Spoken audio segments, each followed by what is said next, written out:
नमस्कार साथियों, एक बार फिर से स्वागत है आपका अपना YouTube चैनल साइंस गुरु रवि में। दोस्तों, जैसा कि आपने थंबनेल और टाइटल में देखा, आज की इस वीडियो में हम बात करने वाले हैं विटामिन के बारे में। दोस्तों, विटामिन एक बहुत अच्छा टॉपिक है। लगभग सभी प्रतियोगी परीक्षाओं में इस टॉपिक से बार बार क्वेश्चन पूछे जाते हैं। दोस्तों, इस वीडियो में लिए हुए सभी क्वेश्चन इंपॉर्टेंट व सिलेक्टेड है। आप कोई सी भी प्रतियोगी परीक्षाओं की तैयारी कर रहे हो, आपके लिए ये वीडियो यूजफुल होने वाली है। गाइज, वीडियो को शुरू से लेकर के एंड तक देखना। प्रत्येक क्वेश्चन का 2 बार रिवीजन करवाने वाला हूं, बिल्कुल आसान भाषा में। तो फिर चलिए दोस्तों, देरी किस बात की, आज की क्लास स्टार्ट करते हैं क्वेश्चन नंबर 1 से। दोस्तों, क्वेश्चन नंबर 1 आपकी एग्जाम के पॉइंट ऑफ व्यू से बहुत ही ज्यादा इंपॉर्टेंट है। क्वेश्चन नंबर 1 है दोस्तों कि विटामिन सिद्धांत किसने दिया। दोस्तों, आपके ऑप्शंस है। Option number A Hopkins, option number B है ल्यूनिन, ऑप्शन नंबर सी है फंक और ऑप्शन नंबर डी है दोस्तों उपरोक्त सभी।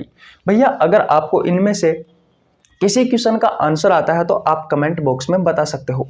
फिलहाल दोस्तों, मैं आपको बता दूं, आपका जो राइट आंसर होगा वो होगा दोस्तों ऑप्शन नंबर ए हॉपकिंस। दोस्तों, हॉपकिंस ने 1912 में विटामिन की खोज की थी। 1912 में विटामिन की खोज की थी और दोस्तों हॉपकिंस ने ही विटामिन का सिद्धांत दिया था। क्या ये बात आपको समझ में आई? मैंने क्या कहा दोस्तों कि विटामिन की खोज 1912 में हॉपकिंस ने की थी और दोस्तों विटामिन सिद्धांत भी किसने दिया था? हॉपकिंस ने दिया था।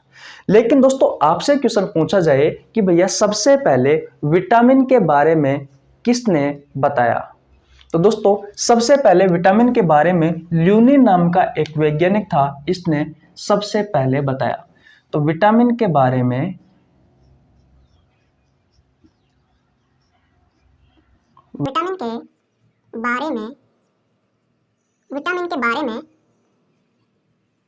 सबसे पहले बताने वाले वैज्ञानिक, तो विटामिन के बारे में सबसे पहले बताने वाले वैज्ञानिक कौन थे दोस्तों? ल्यूनिन थे। अब बात आती है दोस्तों फंक की, इसे सी फंक भी हम कहते हैं। तो भैया सी फंक ने विटामिन शब्द दिया था,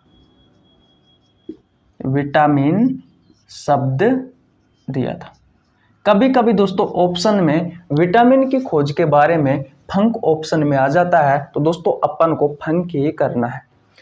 सबसे पहले दोस्तों आपको ये बताओ कि आपको ये डाटा समझ में आया या नहीं आया। मैंने ये कहा दोस्तों कि 1912 में हॉपकिंस ने विटामिन की खोज की थी और दोस्तों सिद्धांत भी इन्होंने ही दिया था।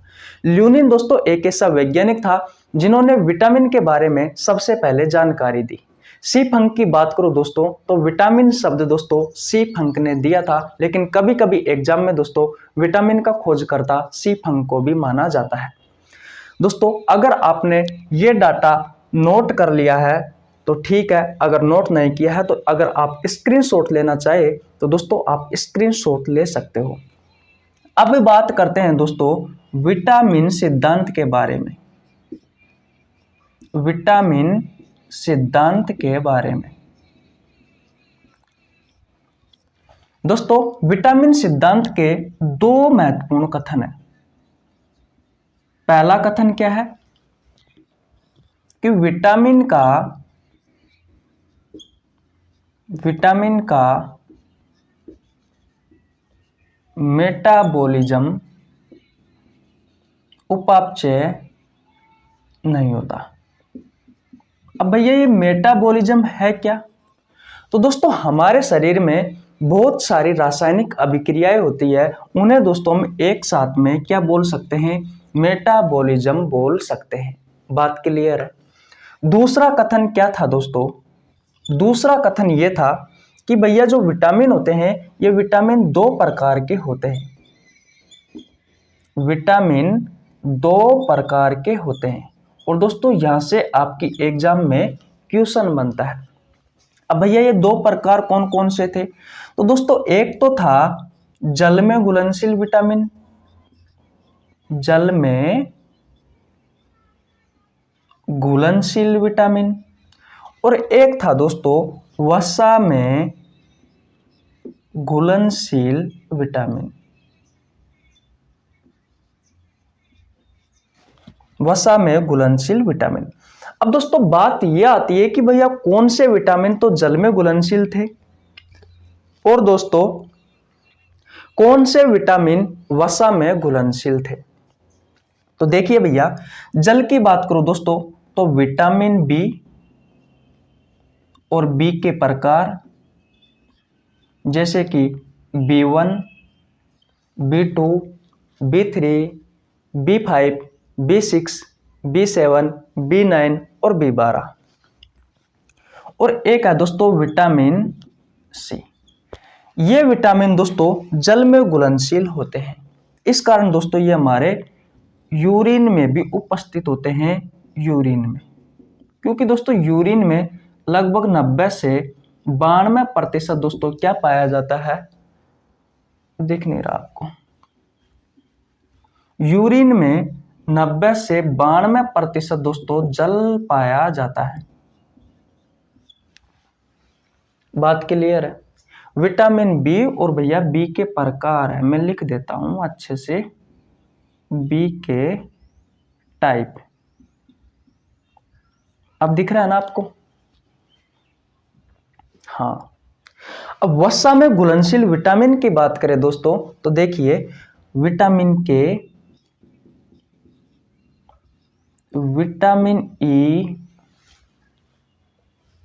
अरे दिखने की परेशानी है, यहां लिख देता हूं वसा में घुलनशील विटामिन, विटामिन के, विटामिन ई और विटामिन डी और विटामिन ए।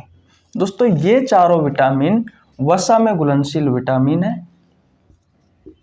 और दोस्तों विटामिन बी और विटामिन सी और बी के प्रकार दोस्तों ये भैया जल में घुलनशील है। आशा करता हूं दोस्तों ये क्वेश्चन आपको बहुत अच्छे से समझ में आ गया होगा। अगर आपने स्क्रीनशॉट नहीं लिया है तो स्क्रीनशॉट ले लीजिए। एक बार और बता देता हूं दोस्तों, विटामिन सिद्धांत के 2 महत्वपूर्ण कथन है। पहला कथन यह है कि विटामिन का मेटाबॉलिज्म नहीं होता। अब बात यह आती है कि भैया मेटाबॉलिज्म होता क्या है। तो दोस्तों हमारे शरीर में बहुत सारी रासायनिक अभिक्रियाएं होती है, उन्हें एक साथ क्या बोला जाता है, मेटाबॉलिज्म बोला जाता है। जैसे कि पाचन तंत्र, पाचन में क्या होता है, एक बड़ा अणु होता है, छोटे छोटे अणुओं में टूटता है। जैसे कि प्रोटीन, प्रोटीन क्या होता है, बहुत सारे एमिनो अम्लों से जुड़ करके बना होता है। तो दोस्तों ये अभिक्रियाएं मेटाबॉलिज्म कहलाती है। बात क्लियर है। दूसरा कथन क्या है, विटामिन 2 प्रकार का होता है। बिल्कुल बात सही है दोस्तों, विटामिन 2 प्रकार का होता है। एक होता है जल में घुलनशील और एक होता है वसा में घुलनशील। जल में घुलनशील विटामिन है दोस्तों विटामिन बी और बी के प्रकार और विटामिन सी। और दोस्तों वसा में घुलनशील जो विटामिन है वो है विटामिन के, विटामिन ई, विटामिन डी और विटामिन ए। ठीक है, अब चलते हैं दोस्तों अगले क्वेश्चन की ओर। दोस्तों अब बात करते हैं क्वेश्चन नंबर 2 की। दोस्तों क्वेश्चन नंबर 2 आपकी एग्जाम के पॉइंट ऑफ व्यू से बहुत ही ज्यादा इंपॉर्टेंट है। क्वेश्चन नंबर 2 कहता है कि विटामिन B5 का रासायनिक नाम है। दोस्तों आपके ऑप्शंस है, ऑप्शन नंबर ए पेंटोथेनिकमल, ऑप्शन नंबर बी है दोस्तों साइनोकोबाल्मिन, ऑप्शन नंबर सी है राइबोफ्लेविन और ऑप्शन नंबर डी है पायरोडोक्सिन। दोस्तों इनमें से आपका जो राइट आंसर होगा वो होगा दोस्तों ऑप्शन नंबर ए पेंटोथेनिकमल। दोस्तों पेंटोथेनिकमल किसका रासायनिक नाम है, तो भैया विटामिन B5 का रासायनिक नाम है। अगर दोस्तों आपसे क्वेश्चन पूछा जाए कि विटामिन B12 का रासायनिक नाम क्या है, तो दोस्तों साइनोकोबाल्मिन है। बात क्लियर है। अगर आपसे क्वेश्चन पूछा जाए दोस्तों कि विटामिन B2 का रासायनिक नाम क्या है, तो भैया राइबोफ्लेविन है। बात क्लियर है। अगर आपसे क्वेश्चन पूछा जाए कि विटामिन B6 का रासायनिक नाम क्या है, तो दोस्तों पायरोडोक्सिन है। ये बात समझ में आ गई। अब दोस्तों मैं बात करूं कि भैया विटामिन B1 का रासायनिक नाम क्या है, तो क्या होगा दोस्तों थायमीन। बात सही है। विटामिन B2 के बारे में तो यह आ गया राइबोफ्लेविन। विटामिन B3 के बारे में बात कर लेते हैं। तो दोस्तों विटामिन B3 का आता है नियासिन। B5 का पेंटोथेनिक अम्ल, B6 का पायरोडोक्सिन और दोस्तों विटामिन B7 का बायोटीन। बात क्लियर है। B9 का क्या होता है? तो विटामिन B9 का होता है दोस्तों फोलिक एसिड, फोलिक अम्ल या फिर दोस्तों मौलिक अम्ल।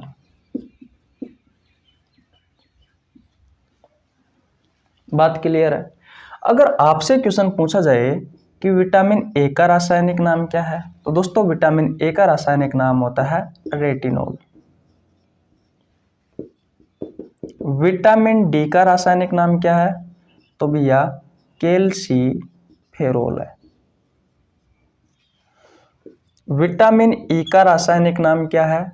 तो दोस्तों टोकोफेरोल है। बात क्लियर है। इसके अलावा दोस्तों बात की जाए तो विटामिन के का रासायनिक नाम क्या है?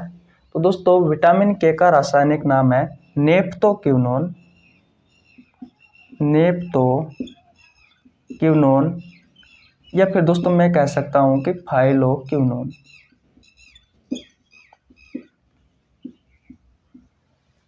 और विटामिन सी का रासायनिक नाम क्या है? तो भैया एस्कोर्बिक एसिड है। पहले तो ये बताओ दोस्तों आपको ये आंकड़ा समझ में आया नहीं आया? कुछ नहीं है दोस्तों, याद तो करना पड़ेगा, रटना पड़ेगा, इसकी कोई ट्रिक नहीं है। मैंने आपको जितने भी विटामिन है सबके रासायनिक नाम लिखवा दिए। सबसे पहले दोस्तों मैं बात करूं विटामिन ए का रासायनिक नाम क्या है? तो भैया रेटिनॉल है। विटामिन डी का रासायनिक नाम क्या है? कैल्सीफेरोल है। विटामिन ई का टोकोफेरोल है। विटामिन के का नेप्टोक्विनोन है, फाइलोक्विनोन है।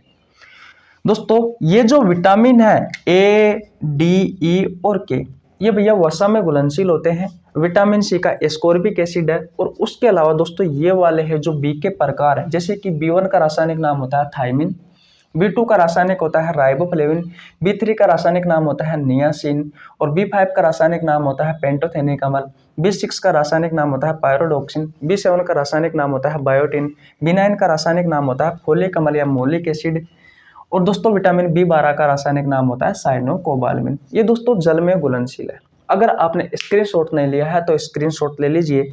और अब चलते हैं दोस्तों अगले क्वेश्चन की ओर। यकीनन मानिए दोस्तों, अगर आपने ये क्लास अच्छे से पढ़ ली तो मैं गारंटी के साथ वादा करता हूँ आपका एक भी क्वेश्चन आपकी एग्जाम से बाहर नहीं जाएगा। सभी क्वेश्चन दोस्तों इस चैप्टर से मिलने की संभावना है। अगर दोस्तों आपको डिटेल में जानना है विटामिन के बारे में, विटामिन से किस तरीके से क्वेश्चन आते हैं, एक एक विटामिन की दोस्तों मैंने क्लास ली हुई है, आपको नीचे लिंक डिस्क्रिप्शन में मिल जाएगा या फिर दोस्तों आप चैनल पर जाकर चेकआउट कर सकते हैं। तो चलिए दोस्तों अब चलते हैं अगले क्वेश्चन की ओर। दोस्तों अब बात करते हैं क्वेश्चन नंबर 3 की। देखिए दोस्तों क्वेश्चन नंबर 3 ये पूछा हुआ था भैया आपसे एसएससी में, इंपॉर्टेंट है, आगे भी पूछे जाने की संभावना है। क्वेश्चन नंबर 3 कहता है कि केला सबसे अच्छा स्रोत है। दोस्तों आपके ऑप्शंस है, option number A vitamin B6, option number B है vitamin B12, option number C है दोनों और ऑप्शन नंबर डी है विटामिन ए। तो दोस्तों आपका जो राइट आंसर होगा वो होगा भैया ऑप्शन नंबर सी दोनों। कहने का मतलब दोस्तों विटामिन B6 और B12 केला अच्छा स्रोत है इनका। लेकिन दोस्तों पर्सनल B12 के बारे में बात की जाए दोस्तों तो भैया इसका पालक और मेथी अच्छा स्रोत है, ये आपको ध्यान रखना है। विटामिन ए के बारे में बात की जाए दोस्तों तो गाजर, पालक और हरी सब्जियां,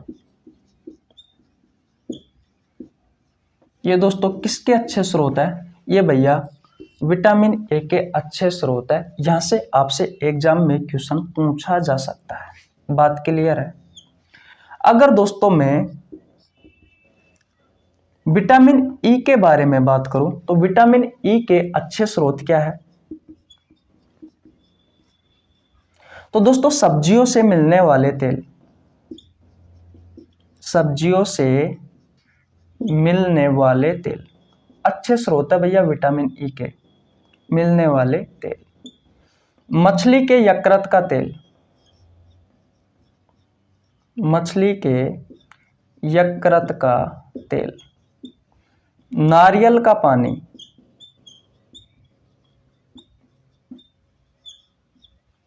अनार, तरबूज। इसके अलावा और देखा जाए दोस्तों तो सूरजमुखी का तेल,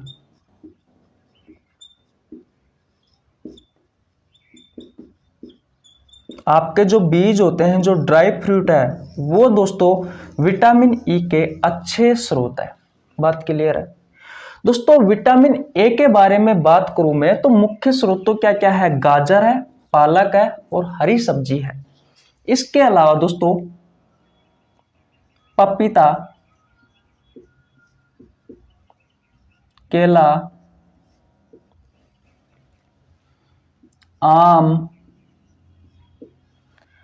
आम दोस्तों कच्चा आम भी हो सकता है,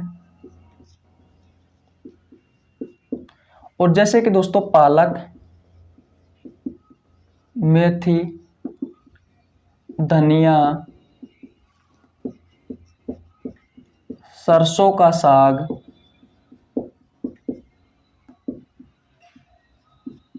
चने का साग, ये सभी दोस्तों किसके स्रोत है, ये भैया विटामिन ए के अच्छे स्रोत माने जाते हैं। विटामिन सी के बारे में बात करूं दोस्तों तो भैया अंगूर और आंवला ये अच्छे स्रोत है भैया किसके, विटामिन सी के। और जितने भी दोस्तों खट्टे फल है, जितने भी दोस्तों खट्टे फल है वो सभी भैया विटामिन सी के अच्छे स्रोत है। बात क्लियर है। अगर दोस्तों मैं विटामिन डी के बारे में बात करूं तो दोस्तों दूध, अंडा, मछली के यकृत का तेल, ये सभी दोस्तों विटामिन डी के अच्छे स्रोत है। आशा करता हूं दोस्तों ये क्वेश्चन आपको बहुत अच्छे से समझ में आ गया होगा। अगर स्क्रीनशॉट नहीं लिया है तो स्क्रीनशॉट ले लीजिए। मैं कैमरे को इधर कर देता हूं ताकि आपको सब अच्छे से दिख सके। देखिए दोस्तों एक बार और रिवीजन करवा देता हूं। मैंने आपसे क्वेश्चन पूछा है कि केला सबसे अच्छा स्रोत है किसका, तो दोस्तों विटामिन B6 और B12 का सबसे अच्छा स्रोत है भैया केला। ये क्वेश्चन एसएससी में पूछा था। विटामिन B12 का अच्छा स्रोत क्या है, पालक और मेथी। दोस्तों विटामिन ए की बात करें तो गाजर, पालक और हरी सब्जियां ये दोस्तों विटामिन ए के अच्छे स्रोत माने जाते हैं। बात क्लियर है। इसके अलावा दोस्तों बात करूं तो विटामिन ए का और क्या क्या स्रोत हो सकता है, तो भैया पपीता, केला, आम, कच्चा आम, पालक, मेथी, धनिया, सरसों का साग और चने का साग, दोस्तों ये सभी विटामिन ए के अच्छे स्रोत है। बात क्लियर है। विटामिन सी के बात करूं दोस्तों तो विटामिन सी अंगूर, आंवला, खट्टे फल ये दोस्तों विटामिन सी के अच्छे स्रोत है। विटामिन डी दूध, अंडा, मछली के यकृत का तेल ये विटामिन डी के अच्छे स्रोत है। विटामिन ई की बात करूं दोस्तों तो सब्जियों से मिलने वाले तेल, मछली के यकृत का तेल, नारियल का पानी, अनार, तरबूज, सूरजमुखी का तेल और दोस्तों आपके जो ड्राई फ्रूट है दोस्तों विटामिन ई के अच्छे स्रोत है। विटामिन ए के स्रोतों को किस तरीके से याद कर सकते हैं कि फल को तब पीला रंग होना चाहिए, पीला और हरा। फल व सब्जियों का पीला व हरा रंग है। जिस कहने का मतलब यह है दोस्तों मेरा कि कोई भी फल या कोई भी सब्जी जिसका पीला व हरा रंग है वो दोस्तों विटामिन ई के अच्छे स्रोत है। आशा करता हूं दोस्तों अगर आपने स्क्रीनशॉट नहीं लिया है तो स्क्रीनशॉट ले लीजिए। ये क्वेश्चन आपको बहुत अच्छे से समझ में आ गया होगा। अब चलते हैं अगले क्वेश्चन की ओर। दोस्तों अब बात करते हैं क्वेश्चन नंबर 4 की। देखिए दोस्तों क्वेश्चन नंबर 4 भी आपसे जो जानकारी देने वाला हूं वो दोस्तों एसएससी में भी पूछी गई है और दोस्तों रेलवे में भी पूछी गई है। बात क्लियर है। क्वेश्चन नंबर 4 कहता है कि विटामिन बी में कौन सा खनिज तत्व पाया जाता है। दोस्तों आपके ऑप्शंस है, option number A sulphur, option number B है आयरन, ऑप्शन नंबर सी है कोबाल्ट और ऑप्शन नंबर डी है दोस्तों नाइट्रोजन। दोस्तों ये मैंने आपसे जो क्वेश्चन पूछा है ये भैया एसएससी में पूछा गया था और इसका राइट आंसर था नाइट्रोजन। क्या था दोस्तों, नाइट्रोजन। बात क्लियर है। सल्फर के बारे में बात करूं दोस्तों तो ये भैया विटामिन B1 में पाया जाता है। आयरन के बारे में बात करूं दोस्तों तो भैया ये विटामिन B9 में पाया जाता है। कोबाल्ट के बारे में बात करूं दोस्तों तो ये भैया ये पाया जाता है विटामिन B12 में। बात क्लियर है, विटामिन B12 में पाया जाता है। इसके अलावा दोस्तों अगर मैं बात करूं तो भैया विटामिन D में क्या पाया जाता है, कैल्शियम पाया जाता है। ये बात क्लियर है दोस्तों। नाइट्रोजन की बात करूं तो भैया ये विटामिन B3 और B6 में पाया जाता है। लेकिन दोस्तों आपको ध्यान रखना है, ये आपसे क्वेश्चन पूछा था कि विटामिन बी में कौन सा खनिज तत्व पाया जाता है, तो भैया नाइट्रोजन पाया जाता है। वैसे मुख्यतः B3 और B6 में दोस्तों नाइट्रोजन पाया जाता है। विटामिन B12 में कोबाल्ट धातु पाई जाती है, विटामिन B9 में आयरन पाया जाता है, और विटामिन B1 में सल्फर पाया जाता है, और विटामिन D में कैल्शियम पाया जाता है। अगर आपने स्क्रीनशॉट नहीं लिया है तो स्क्रीनशॉट ले लीजिए। और अब चलते हैं दोस्तों अगले क्वेश्चन की ओर।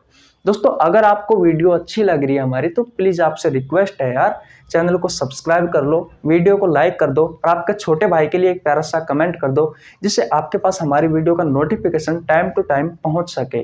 तो फिर चलिए दोस्तों अब चलते हैं अगले क्वेश्चन की ओर। दोस्तों अब बात करते हैं क्वेश्चन नंबर 5 की। ये भैया क्वेश्चन नंबर 4 नहीं है, क्वेश्चन नंबर 5 है। क्वेश्चन नंबर 5 दोस्तों आपकी एग्जाम के पॉइंट ऑफ व्यू से बहुत ही ज्यादा इंपॉर्टेंट है, क्योंकि दोस्तों इस क्वेश्चन में हम पढ़ने वाले हैं विटामिन की कमी से होने वाले रोग। दोस्तों क्वेश्चन नंबर 5 कहता है कि विटामिन B3 की कमी से कौन सी बीमारी होती है। दोस्तों आपके ऑप्शंस है, option number A pellagra, option number B है दोस्तों चिलोसिस, ऑप्शन नंबर सी है रिकेटस, और दोस्तों ऑप्शन नंबर सी है रतौंधी, और ऑप्शन नंबर डी है दोस्तों रिकेटस। तो भैया आपका जो राइट आंसर होगा वो होगा दोस्तों option number A pellagra. Pellagra दोस्तों विटामिन B3 की कमी से होने वाली बीमारी है। दोस्तों अंग्रेजी वर्णमाला के डी अक्षर से स्टार्ट होने वाली इसमें हम 4 बीमारी पढ़ते हैं पेलेग्रा में। कितनी बीमारी पढ़ते हैं दोस्तों, 4 बीमारी पढ़ते हैं अंग्रेजी वर्णमाला के डी अक्षर से स्टार्ट होने वाली।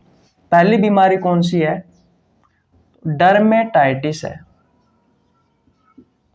डर्मेटाइटिस में दोस्तों होता क्या है, आपकी त्वचा पर संक्रमण होता है। त्वचा पर क्या होता है दोस्तों, संक्रमण होता है। आपकी अंगुलियों के बीच में दोस्तों बहुत सारी फुंसी हो जाती है, आपकी त्वचा पर संक्रमण पैदा हो जाता है। दूसरी बीमारी कौन सी है, डायमेंशिया।